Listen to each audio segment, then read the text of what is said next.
Special guest Lasya. తను folk actress అనమాట. తనతో మాట్లాడి మనం మరిన్ని విషయాలు తెలుసుకుందాం. హాయ్ లాస్యా గారు, ఎలా ఉన్నారు? హాయ్ అండి, బాగున్నా. మీరు? ముందుగా బాగున్నాను. లాస్యా అంటే ఏంటి, అర్థం ఏంటి? లాస్యా అంటే బ్యూటీ. బ్యూటీ. సో బ్యూటీ తగ్గట్టుగానే మీరు మంచిగా ఫోక్ సాంగ్స్ చేస్తున్నారు. ఎలా ఉంది ఇప్పుడు కెరియర్? చాలా బాగుంది. ముందుగా మీకు పేరు తీసుకొచ్చిన సాంగ్ ఏంటి? స్టార్టింగ్లో ఒక లవ్ ఫెయిల్యూర్ సాంగ్, యాక్చువల్లీ బాధగున్నదమ్మా అని. ఆ సాంగ్ ఫస్ట్ వచ్చింది, అంటే దాంట్లో సెకండ్ లీడ్లో చేశాను. తర్వాత కొత్తంగా లగ్గమాయి అని ఒక folk song, 5-6 millions hit song, first song అది హిట్స్లో. తర్వాత నిండు పూర్ణమి వేళ, అది అనుకోకుండా చాలా అంటే చాలా హిట్ అయింది. ఎట్లా అంటే మొత్తం ఎక్కడ చూసినా అదే సాంగ్. అండ్ తర్వాత మళ్ళీ కొన్ని డేస్ తర్వాత ఇంకొక హిట్ ఏంటంటే ఆగమ్మ ఆగర. అది నార్మల్ వర్షన్ ఎలా అయితే హిట్ అయిందో, డీజే వర్షన్తో ఇంకా ఎక్కడికో వెళ్ళిపోయింది, మంచి హిట్ పడింది. ఫస్ట్ నిండు పున్నమి వేళ కదా, నిండు పున్నమి వేళ అసలు ఎలా వచ్చింది ఆఫర్? అది నార్మల్గా సాంగ్స్ చేసేటప్పుడే ఛానల్ ఆయన ఫోన్ చేశారు, ఎవరైతే ఆ ఛానల్ పర్సన్ ఉన్నారో, ఇట్లా ఒక సాంగ్ ఉందండి అంటే ఓకే అండి వస్తా చేస్తా అని చెప్పాను. వెళ్ళాము, షూట్ అయింది. అది అంత హిట్ అవుతుందని ఎవరు ఎక్స్పెక్ట్ చేయలేదు, బట్ సాంగ్ అయితే చాలా బాగుంది.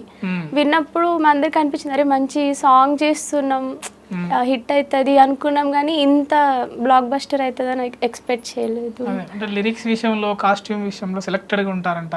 అంటే ఎలా జడ్జిమెంట్ ఎలా ఉంటుంది మీకు సాంగ్స్ పైన? అంటే ఇప్పుడు వాళ్ళు చెప్పిన విధంగా మనం ఇప్పుడు ఒకే సాంగ్కి ఒక కాస్ట్యూమ్ వేసుకోవాలన్నట్టే చూస్తా. కొంతమంది ఏంటంటే రిపీటెడ్ వేసుకోమంటారు, బట్ ఆ లుక్ మనకు డిఫరెంట్ అనిపించదు కదా. సో ఏంటంటే ఏ సాంగ్కి ఆ సాంగ్కి తగ్గట్టు కాస్ట్యూమ్స్ ఇంట్లో వాళ్ళు డిజైన్ చేసి నాకు పంపించేస్తారు. అంటే ఛానల్ వాళ్ళ రిక్వెస్ట్, కొంతమంది విలేజ్ లుక్ అడుగుతారు, వెళ్ళి ఆ లుక్లో షాపింగ్ చేసి దాన్ని స్టిచ్చింగ్ చేయించి ఇంకా అట్లా వేసుకుంటా. గ్రాండ్ అడిగినప్పుడు గ్రాండ్గా, అంటే వాళ్ళకి తగ్గట్టుగానే నేను కాస్ట్యూమ్స్ తీసుకుంటా, కానీ నాకు నచ్చినట్టు నేను తీసుకెళ్ళాను ఎప్పుడు కూడా. మీకు కోపం ఎక్కువ అంట, మీ జ్యువెలరీ బాక్స్ పగల కొడతారంట. ఎవరిది? జ్యువెలరీ బాక్స్ కోపం వస్తే అంటే ఉంటుంది కదా, మేకప్ కిట్ లాంటివి, అది విన్నాను.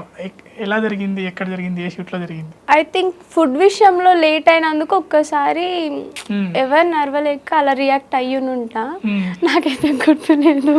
నిజం చెప్పండి. అయ్యో నిజంగా నాకు ఆకలి వేస్తే నేను వెయిట్ చేయలేను. అంటే ఈవెన్ నేనే స్నాక్స్ అన్ని క్యారీ చేసుకుంటాను. బ్యాగ్ ఓపెన్ చేస్తే సగం స్నాక్సే ఉంటాయి, డ్రై ఫ్రూట్స్ కానివ్వండి, ఫ్రూట్స్ కానివ్వండి, అంటే చిప్స్ అవి కాదు, హెల్దీ ఫుడే ఉంటుంది. ఆకలి వేసిందంటే ఆగలేను, తినేస్తా.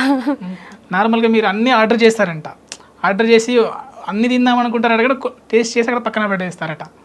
ఎందుకలా? ఎవరు చెప్పారు? తెలుసుకుంటాం కదండి. ఇది ఎక్కువ అడుగుతుంది, ఇది తక్కువ అడుగుతుంది. మరి అటువంటిప్పుడు ముందే ఎందుకు అన్ని ఆర్డర్ చేసుకోవాలి? అంటే ఆకలి ఎక్కువ వేసినప్పుడు తక్కువ తింటారంట అంటే ఏదో అనుకున్నా, అది నిజమని నా నుంచే తెలిసింది నాకు కూడా. నేను తింటా, బాగానే తింటా, కానీ వేస్ట్ చేయను, లిమిట్గా తింటా. ఒకవేళ మిగిలిన షేర్ చేసుకుంటా కానీ పడేయను, వేస్ట్ అయితే చేయను. సో అంటే నిండు పున్నమి వేళ, ఆగమ్మ ఆగరాదే రాదమ్మ, ఈ పాటలు కూడా అంటే డ్యాన్స్ రాదంటే, అంటే మెలోడీస్గా ఉంటాయి కదా, డ్యాన్స్ ఎప్పుడు నేర్చుకున్నారు? డ్యాన్స్ విషయానికి వస్తే స్టార్టింగ్లో చాలామంది అన్నారు తను ఓన్లీ ఎక్స్ప్రెషన్స్ చేస్తే డాన్స్ చేయలేరు అన్నారు, కానీ ఎవరు కూడా అరే ఒకసారి తనతో ట్రై చేయిద్దాం, 1 డే ప్రాక్టీస్ పెట్టి ట్రై చేద్దాం అని ఎవరు అనుకోలేరు. సడన్లీ నా డిగ్రీ ఎగ్జామ్స్ అయిపోయాక ఒక ఛానల్ వాళ్ళు కాల్ చేశారు. నేను ఎగ్జామ్స్ టైంలో నేను ఫోన్ చూసుకోలేదు, తర్వాత నేనే కాల్ చేశాను. సారీ అండి, ఏమనుకోకండి, ఎగ్జామ్స్లో ఉండి నేను కాల్ ఆన్సర్ చేయలేదు, ఇది నా సిచ్యువేషన్ అని చెప్పాక ఆయన ఏం చేశారంటే నెక్స్ట్ డే షూట్ అన్నారు. అంటే 1 డే ప్రాక్టీస్ పెట్టుకుందామమ్మా, మీరు వచ్చేసేయండి అని అంటే ఓకే అండి అని చెప్పి వెళ్ళాను. అక్కడ ఆది మాస్టర్ అని ఒక అన్నయ్య ఉన్నారు. ఆయన వెళ్ళంగానే ఫస్ట్ ఆయనకు ఆల్రెడీ తెలుసు నేను డాన్స్ చెయ్యను, బట్ ఏంటంటే ఒకసారి చేయిద్దాము, తను చేస్తుంది అని ఆయన ఒక చిన్న హోప్తో ఉండే. 1 డే ప్రాక్టీస్ పెట్టించారు. చూసాక నీకు డాన్స్ వచ్చు కదా, నువ్వు ఎందుకు చేయట్లేదు అని ఆయన అడిగారు. అడగంగానే లేదన్నా, అందరు ఏంటంటే ఈ మూల ఎక్స్ప్రెషన్స్కి యూజ్ లైక్ డాన్స్కి అన్నట్టు ఎవరు ఒక ఆపర్చునిటీ అయితే ఇవ్వలేదు. చాలామంది ఏంటంటే మెలోడియస్గా అదే లుక్, అదే స్టైల్ చూసి అందరు అదే కోరుకుంటున్నారు, కానీ డాన్స్ వర్షన్ ఎప్పుడు కోరుకోలేరు అని చెప్పాక ఓకే సరే ఏం కాదు, ఈ సాంగ్తో నీకు మంచి నేమ్ వస్తుంది చూడు అన్నారు. బులుగు సొక్క అని ఒక సాంగ్ చేశాను. One day practice. టీం అయితే నిజంగా నాకు తెలిసినందుకు నేను అలాంటి టీం ఎప్పుడు చూడలేదు. అదే ఫస్ట్ టీం. అంటే లైక్ వాళ్ళ రిసీవింగ్ కానివ్వండి, వాళ్ళ కేరింగ్ కానివ్వండి, ప్రతిదీ బాగుండే. నాకు బాగా నచ్చింది. నాకు ఫస్ట్ డాన్స్ నేర్పించింది ఆది అన్నయ్యనే నిజంగా. ఆయన నేర్పించడంతో తర్వాత ఫర్దర్గా వేరే సాంగ్ వస్తే దాంట్లో శేఖర్ వైరస్ అన్న ఉన్నారు. అంటే మీ గురువు గారు? నా గురువు గారు ఆది అన్న. ఫస్ట్ నాకు డాన్స్లో లైఫ్ ఇచ్చింది, నువ్వు చెయ్యగలవు అని నన్ను ఎంకరేజ్ చేసి పుష్ చేసింది అయితే ఆది అన్న. వాళ్ళ టీమ్ ఎవరైతే డైరెక్టర్ వీళ్ళు ఉన్నారో వాళ్ళే పుష్ చేశారు నన్ను బాగా. లైక్ ఏంటంటే డిసెంకరేజ్ చేయలేదు. కొన్ని ఛానల్స్ ఎలా ఉంటారంటే ఆమె చేయలేదు తీసేయండి ఇంకొకరిని పెట్టుకుందాం అంటారు. అలా చేంజ్ చేసేసారు. చాలాసార్లు నేను అది సఫర్ అయ్యా. అంటే నా వెనక మాట్లాడారు, నా ముందు మాట్లాడలేరు. బట్ నాకైతే వినిపించింది. కానీ ఏంటంటే ఎందుకు సైలెంట్ ఉన్నా అంటే మనం వినలేదు, అవతల వాళ్ళు 100 చెప్తారు, మనం ఒకరిని జడ్జ్ చేయడం కరెక్ట్ కాదు ఎందుకు అని. సరే అనుకుంటే అనుకోనియండి. ఇన్ని రోజులు ఒక స్టైల్ చూపించా, నా డాన్స్కి టైం వచ్చింది, దాన్ని ప్రూవ్ చేసుకుంటా అని నేను ఒక్కొక్క స్టెప్ మీద ఇక్కడ దాకా అయితే వచ్చా. మెయిన్లీ నాకు ఆది అన్న మంచి లైఫ్ ఇచ్చారు డాన్స్లో. స్క్రీన్ ప్రజెన్స్ విషయంకి వస్తే అంటే నేను లిఫ్ట్లో చూడగానే ఇంత చిన్నగా ఉందేంది అనుకుంటున్నా. అదే పాటల్లో అయితే అలా లేదే. అంటే పాటలో పెద్ద అమ్మాయి లాగా కనిపించారు. ఇప్పుడు ఎంత మీ ఏజ్ ఎంత? 21. అలా లేరు మరి మీరు సాంగ్లో కనిపిస్తే. దాని వెనకాల సీక్రెట్ ఏంటి? నేను మేబీ ఆ ట్రెడిషనల్ వేర్ వల్ల కాస్ట్యూమ్స్ అంటారా? కెమెరా అపియరెన్స్ అంతా. ఇండస్ట్రీలో అంటే మీకు సపోర్ట్ చేసేది ఎవరు ఎక్కువగా? బాగా స్టార్టింగ్ నుంచి నాకు బాగా సపోర్ట్ చేసిందంటే గర్ల్స్లో స్నేహ శర్మ, అమ్మాయిల పరంగా వస్తే. ఇంకా బాయ్స్లో అయితే నిండు పున్నమి నుంచి నాకు కార్తిక్ రెడ్డి చాలా సపోర్ట్గా ఉన్నాడు. To be frank one of my best friend అతను. స్నేహ తర్వాత నేను ఎక్కువ ఇష్టపడింది కార్తిక్ రెడ్డి. మంచి ఫ్రెండ్, మంచి సపోర్టర్. ఏదన్నా ఒకవేళ మిస్టేక్ అయితే లస్సీ ఇలా చేయి బాగుంటుంది అంటే లైక్ ఒక మంచి సపోర్ట్ ఉంటుంది ఇద్దరికి. ఇలా చేసుకుంటూ వెళ్తాం, ఇద్దరు స్క్రీన్ ప్రెజెన్స్ చాలా బాగా వస్తుంది. ఇంకా చాలా మంది ఉన్నారు, ఇంకా ఫ్రెండ్స్లో కూడా రోహిత్, చాలా మంది ఉన్నారు లైక్ బ్యాక్ నుంచి పుష్ చేసిన వాళ్ళు. కొంతమంది చేసినట్టే చేసి లైట్ తీసుకున్న వాళ్ళు కూడా ఉన్నారు. ఓకే, ఒక అమ్మాయి ట్రెడిషనల్ ఫ్యామిలీ నుంచి ఒక అమ్మాయి ఫోక్ ఇండస్ట్రీకి, సినిమా ఇండస్ట్రీకి వస్తుంది అంటే ఎంతో కొంత ఇన్సెక్యూరిటీ ఫీల్తో ఉంటుంది. సో అంటే మీ కెరియర్లో కూడా అంటే అటువంటివి జరిగినవి, అందుకోసమే సెలెక్టెడ్గా ఉంటారు మీరు అని తెలిసింది. అంటే ఏమైనా విషయాలు జరిగినాయి అంటే ఇంతకుముందు చెప్పనివి కాకుండా ఇంకా అది దాంతోపాటు ఇంక వేరే చెప్పినా పర్లేదు? యాక్చువల్లీ ఫ్యామిలీ ఫస్ట్లో నేను అనుకోలేదు ఈ ఫీల్డ్కి అయితే వస్తాను, నేను ఎప్పుడు అనుకోలేదు. మామూలుగా డాన్స్ క్లాస్కి వెళ్ళాను, అక్కడ చేస్తూ ఉన్న సమ్ ఛానల్ వాళ్ళు చూసారు, బాగున్నావమ్మా నువ్వు సాంగ్స్ చేయొచ్చు కదా అంటే, సాంగ్స్ అంటే ఏంటి అని అడిగాను. నాకు తెలియదు యూట్యూబ్ అంతా పెద్దగా, అంటే లైక్ కార్టూన్స్ ఎక్కువ చూసేదాన్ని కానీ ఫోక్ సాంగ్స్ ఎప్పుడు చూడలేదు. జానక్కవి రీల్స్లో చూస్తూ ఉండేదాన్ని. అరే ఎవరి మా బాగుంది, మంచి ట్రెండింగ్లో ఉన్నారు అట్లా తనని చూసాను. కానీ తర్వాత తెలిసింది ఓకే తను ఒక ఫోక్ ఆర్టిస్ట్, ఫోక్ డాన్సర్ అంట. ఓకే అని అన్నట్టు అచ్చా ఇట్లుంటుంది ఫోక్ ఫీల్డ్, ఇట్లా సాంగ్స్ చేస్తారు, ఇట్లా హిట్ పడితే మనకు ఒక మంచి నేమ్ వస్తుంది, తర్వాత ఇంకా మంచిగా వాల్యూ ఉంటుంది అని తెలిసాక ఒక్కొక్క సాంగ్ చేసుకుంటూ ఇక్కడ దాకైతే వచ్చేసాను. అంటే ఎవరు ఇన్స్పిరేషన్ ఎవరు దీనికి మీకు? ఫ్రెండ్స్లో నేను ఎక్కువ ఇన్స్పైర్ అయింది కార్తిక్ని, జానక్కని చూసి బాగా ఇన్స్పైర్ అయ్యాను. జాను లిరి ఎలా ఉంటుంది బాండింగ్ మీకు? చాలా బాగుంటారు. ఇన్సిడెంట్ చెప్పండి. షూటింగ్ లో మీరు కలుస్తూ ఉంటారు, ఏదో బతుకమ్మ సాంగ్, బుడల సాంగ్? బతుకమ్మ సాంగ్ అంటే షూట్ పరంగాని కాదు కానీ పర్సనల్ గా కూడా అక్క చాలా బాగా మాట్లాడతారు. నేను ప్రతిసారి అనుకుంటా she's like my second mother. ఎప్పుడన్నా కూడా ఏదైనా సజెషన్స్ ఇవ్వడం కానీ ఇలా చెయ్యి బాగుంటుంది అంటే మన అనుకుంటేనే చెప్తారు, లేకపోతే అసలు ఎప్పుడు పట్టించుకోరు, మన పని ఏంది అన్నట్టే ఉంటారు. మన అనుకుంటే మాత్రం she will give more and more love and affection. మరి నిండు పున్నమి వేళ పాట పాడండి. పాటలు కూడా బాగా పాడతారంట మీరు, వాయిస్ బాగుంది కదా? లేదు భయపడతారు. పర్లేదు పాడండి, ఎందుకంటే అయ్యో అంటే లిరిక్స్ హమ్ చేస్తూనే యాక్ట్ చేస్తారు కదా మీరు. సో ఆల్మోస్ట్ ఇట్లా అంటే అంతగా సింగర్ అంతా ప్రొఫెషనల్ పాడకపోయినా వచ్చి మినిమం వచ్చి ఉంటుంది. లేదన్నా కొంచెం హెల్త్ బాగాలేదు యాక్చువల్లీ. పర్లేదు ఒక పల్లవి పాడండి. పల్లవి మీ పాట మీరు పాడాలి కదా కంపల్సరీ. నిండు పున్నమి వేళ ముద్దంగా నవ్వేటి అందాల జాబిల్లివే, ఓ పిల్ల సొగసైన సిరిమల్లవే, కొంటే చూపుల వాడ కోరి నన్నడగంగా కోరిక నీకేలరా, ఓ పిల్లగా సాలించు నీ మాటరా, చాలు. బాగా పాడారు, మంచిగా పాడారు. నాకు లేదండి. ఓకే, ఇష్టమైన సింగర్ ఎవరు ఫోక్ సాంగ్? అందరూ బాగా పాడతారు. ఎక్కువ బొడ్డు దిలీప్ అన్న, ఇంకా సుమన్ గారు, అంటే ఈ నిండు పున్నమి వేళ సాంగ్ విన్నప్పటి నుంచి ఆయన వాయిస్, దిలీప్ గారు, వీళ్ళ ముగ్గురువి బాగుంటాయి. Female singer? ఫీమేల్ శ్రీనిధి.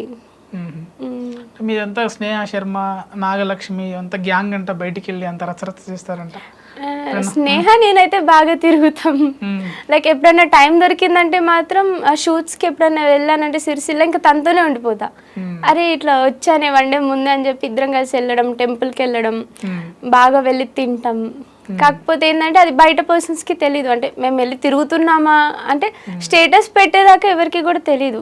మేము కూడా చెప్పుకోమంటే మా ఫ్రెండ్షిప్ చాలా పర్సనల్ ఉంటుంది, అది మాకు కూడా తెలియదు మేము ఇంత బాండింగ్ ఉంటుంది, క్లోజ్ అవుతామని. But she is the cutest one నాకైతే. అంటే తను నీకన్నా పెద్ద అయినప్పటికీ కూడా నువ్వే ఎక్కువ సజెషన్స్ ఇస్తావంట, అబ్బాయిలతో ఇలా ఉండాలి, ఇంత లిమిటెడ్గా ఉండాలి. కొంచెం తను కూడా నాకు చెప్తుంది, అట్లేం లేదు. నేను కొన్ని ఎక్స్పీరియన్స్ అయ్యాను కాబట్టి పాప ఇలా ఉంటారు నాకు, అందుకే నువ్వు కూడా జాగ్రత్త, చెప్పలేం కదా ఎవరు ఫేస్ చేస్తాము ఏంటి అని. అంటే తను నాకు చెప్తుంది, ఎక్కువ తనే చెప్తుంది నాకు, వస్తే జాగ్రత్త, ఇలా ఉంటారే, ఇలా చేసుకోవాలి, ఇలా ఇంప్రూవ్ అవ్వాలి, అది ఇది అని తనే ఎక్కువ చెప్తాను. ఎక్స్పీరియన్స్ లో మీరే సీనియర్ అంటే పేర్లు మెన్షన్ చేయకండి, అంటే ఆ ఎక్స్పీరియన్స్ చెప్పండి. ఎందుకు అడుగుతున్నానంటే వేరే వాళ్ళు కూడా అలర్ట్ అయి ఉంటారు కదా. ఇన్సిడెంట్ ఏం లేదండి, స్టార్టింగ్ లో నాకు ఈ ఫీల్డ్ గురించి తెలియనప్పుడు ఒక 4-5 సాంగ్స్ చేసి, అంటే కొత్తగా లగ్గమ్మ అనే ఒక హిట్ ఫస్ట్ నాగం పరిశ్రమ అన్న వల్ల వచ్చింది, అన్న ఛానల్ అది. అన్న కూడా నాకు చాలా సపోర్ట్ చేశారు, అంటే చాలా సాంగ్స్ చేసాం కలిసి, అట్లా మా బాండింగ్ ఉంది. కొన్ని డేస్ తర్వాత ఒక ఛానల్ నుంచి కాల్ వచ్చింది, ఇట్లా షూట్ అండి పలానా లొకేషన్ కి రావాలి అంటే. నేను ఏం చేశాను, ఆఫ్టర్నూన్ ఇంటి దగ్గర నుంచి స్టార్ట్ అయితే అక్కడికి వెళ్ళేసరికి నైట్ అయింది బస్ జర్నీ వల్ల. సో సగం దూరం వెళ్ళాక ఫోన్ చేస్తే ఇట్లా ఫ్యామిలీ అకామిడేషన్ అన్నారు first thing. Okay family accommodation అయితే నేను వస్తానండి, లాడ్జ్లు అవి నేను ఉండను, లేరు అంటే మాకు అక్కడ ఎవరైనా అరేంజ్ చేసుకుంటాం మా రిలేటివ్స్ని అట్లా అని అంటే, లేదండి ఫ్యామిలీ ఉంది మీరు రండి, గర్ల్స్ కూడా ఉన్నారు మీరు రావచ్చు అంటే నేను డేర్గా వెళ్ళాను. వెళ్ళాక సగం దూరం వెళ్ళాక కాల్ చేసి ఇక్కడ దాకా వచ్చానండి, ఇది సమ్ కరీంనగర్ అంట, తర్వాత ఏదో బస్సు ఎక్కమన్నారు, ఎక్కాను అంటే మర్చిపోయానండి మా ఫ్యామిలీ లేరు, 2 రూమ్స్ ఉన్నాయి, మీరు ఒక రూమ్లో ఉండండి నేను ఒక రూమ్లో ఉంటా అని అన్నారు. నాకు ఏం అర్థం కాదంటే లైక్ షివరింగ్ వచ్చింది, ఈయనేంటి ఇట్లా మాట్లాడుతున్నారు, ఫ్యామిలీ ఉందన్నారు కదా, పోనీ ఎవరన్నా అరేంజ్ చేయండి అంటే పర్లేదండి టెన్షన్ లేదు అంటారు. ఆయనకేం టెన్షన్ లేదా, గర్ల్స్ మేము కదా, మేము ఎంత కరెక్ట్గా ఉన్నా at the end of the day ఎవరో ఒకరు మనల్ని జడ్జ్ చేసే వాళ్ళు ఉంటారు. ఏదో ఒక చిన్న విషయంలో అంటే మనం ఏంటంటే మామూలుగా ఉంటాం, మనకు తెలియదు అది తప్పు కరెక్ట్, చేసుకుంటే వెళ్తాం, కరెక్ట్ అని చేసుకుంటాం. చూసే వాళ్ళకి కరెక్ట్ అనిపించదు, కొంతమందికి నచ్చుతుంది కొంతమందికి నచ్చదు. అందుకేంటంటే అరే ఏంటి ఇట్లా అంటున్నాడు, వద్దు ఇది కరెక్ట్ కాదు అని చెప్పి వేరే ఛానల్ ఆయనకు ఫోన్ చేశా. సార్ ఆయన ఇట్లా అంటున్నారని నేను ఏడుపు బస్లో, అందరు నన్ను చూస్తున్నారు, మాస్క్ పెట్టుకున్నా, ఒక పక్క నుంచి వాటర్ వచ్చేస్తున్నాయి కళ్ళలోంచి, ఇట్లా చేస్తున్నారు సార్ అంటే ఏం కాదండి నాకు తెలిసిన వాళ్ళు ఉన్నారు మీరు వెళ్ళండి అక్కడ ఫ్యామిలీ ఉంది అంటే. ఇంకా ఆ ఛానల్ ఆయనకి దిగి మా రిలేటివ్స్ ఇక్కడ ఉన్నారు మీరు మార్నింగ్ కార్ పంపించండి అని చెప్పేసా. ఫస్ట్ టైం అప్పుడే నేను వాయిస్ రేస్ చేయడం. ఆయన లేదండి ఇక్కడ ఉండండి, నా ఇష్టం అండి మీరు నన్ను అడగడానికి అని అనేసాను. నా కంఫర్ట్ నేను చూసుకోవాలి కదా. అక్కడి నుంచి ఓకే ఎక్కడ వాయిస్ పెంచాలి ఎక్కడ వాయిస్ తగ్గించాలి ఎవరితో ఎలా డీల్ చేయాలో తెలుసుకున్నాం. నా ఫస్ట్ ఎక్స్పీరియన్స్ అది. అక్కడ ఆ రోజు అక్కడ రిలేటివ్స్ వాళ్ళ ఇంటికి వెళ్ళాక ఎవరైతే ఆ ఫ్యామిలీ ఉన్నారో ఆ వదినాన్ని పిలిచేసాను, ఆమె ఎవరో నాకు తెలీదు, బట్ వదినాన్ని పిలిచి ఏడ్ చేసా, భయం వేసింది. అంటే టైం ఎప్పుడు ఎలా ఉంటుందో తెలీదు, ఆ ఛానల్ వాళ్ళు మంచోళ్ళో చెడ్డోళ్ళో మనకు తెలీదు, మన కళ్ళు చూసినంత మాత్రం నిజం అబద్ధమా చెప్పలేము. ఆ రోజు బాగా ఏడ్ చేసా, అంటే భయం నాకు స్టార్టింగ్ నుంచి ఎలా డీల్ చేయాలి ఏం తెలియకుండే. తర్వాత ఓకే ఇలా ఉంటుంది సరే నెక్స్ట్ మినిట్ మళ్ళీ ఫోన్ చేస్తా, నెక్స్ట్ సాంగ్స్. ఆ ఎక్స్పీరియన్స్ అయ్యాక షూట్ అయితే కంప్లీట్ అయిపోయింది. నేను వెళ్ళిపోయాక వేరే సమ్ ఆర్టిస్ట్ వచ్చారు, వాళ్ళు కూడా షూట్ చేసుకున్నారు. అప్పటి నుంచి ఫిక్స్ అయింది ఏంటంటే ఏదైనా షూట్ వస్తే ఫస్ట్ పక్క ఫ్యామిలీ అకామిడేషన్ ఉందా లేదా, ఇన్ కేస్ లాడ్జ్ అన్నారంటే గర్ల్స్ ఉన్నారా లేరా, వాళ్ళ నెంబర్స్ తీసుకుంటా, అమ్మ ఎక్కడున్నారు, సిస్టర్ ఎక్కడున్నారు అని అడుగుతా. ఇంకా వాళ్ళతో పాటే నేను వాళ్ళని కూడా నా రూమ్లోనే పెట్టుకొని స్టే చేస్తా. ఇప్పుడు కూడా లాడ్జ్కి వెళ్ళిన వాళ్ళకి సపరేట్ ఇస్తారు మామూలుగా. ఛానల్ వాళ్ళు అంటారు అంటే మీకు అన్కంఫర్ట్ ఉంటుంది అంటే, లేదంటే ఒక 2 అమ్మాయిలను నాతో ఉంచండి, నాకు తోడుగా ఉంటారు కదా, నాకేం ప్రాబ్లం లేదు, నా రూమ్లో ఎవరు ఉన్నా కూడా పర్లేదు గర్ల్స్ అని చెప్పి ఇంకా అట్లా ఉంచుకోవడం. జాగ్రత్తగా ఒక్కొక్క స్టెప్ వేసుకుంటే ఇక్కడ దాకా అయితే వచ్చేసాను.